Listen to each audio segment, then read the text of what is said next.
ये छोटी सी चिप ना होती तो आज आपका स्मार्टफोन बिल्कुल डेड होता।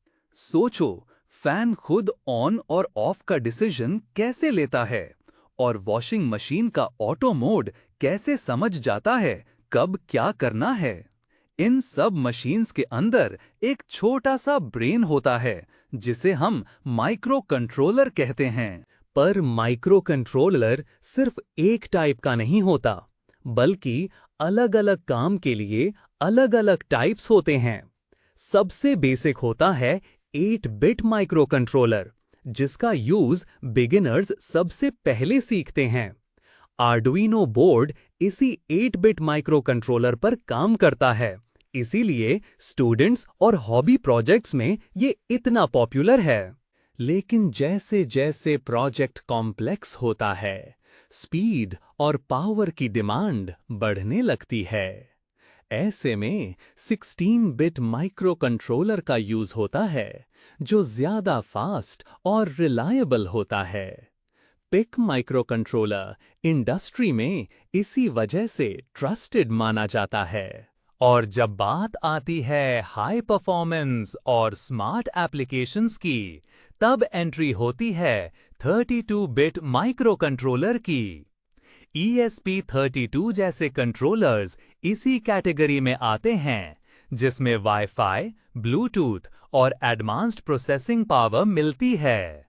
जैसे ही प्रोजेक्ट और एडवांस होता है, सिर्फ बिट साइज ही नहीं बल्कि मेमोरी भी इंपॉर्टेंट हो जाती है। कुछ माइक्रो कंट्रोलर्स ऐसे होते हैं जिनका प्रोग्राम कभी चेंज नहीं होता, जिसे रॉम बेस्ड माइक्रो कंट्रोलर कहते हैं।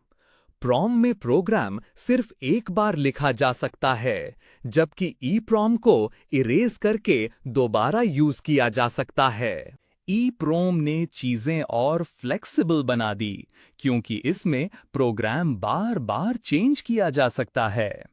आज के टाइम में सबसे ज्यादा पॉपुलर है फ्लैश मेमोरी, जिसके कारण आर्डुइनो जैसे बोर्ड्स इतने इजी और बिग। अब बात करते हैं आर्किटेक्चर की।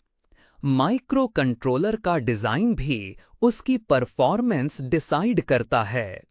हार्वर्ड आर्किटेक्चर में डेटा और प्रोग्राम मेमोरी अलग होती है, इसीलिए प्रोसेसिंग फास्ट होती है।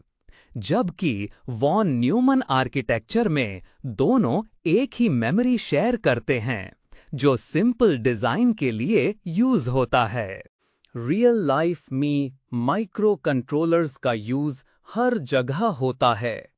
घर के स्मार्ट डिवाइसेस से लेकर कार्स के सेफ्टी सिस्टम्स तक, फैक्ट्रीज के ऑटोमेटेड मशीन्स से लेकर मेडिकल डिवाइसेस तक, माइक्रो कंट्रोलर हर जगह काम करता है। इसीलिए जब भी माइक्रो कंट्रोलर चूज करो, सिर्फ प्राइस नहीं बल्कि एप्लीकेशन, स्पीड, मेमोरी और आर्किटेक्चर सब चीजें ध्यान में रखो।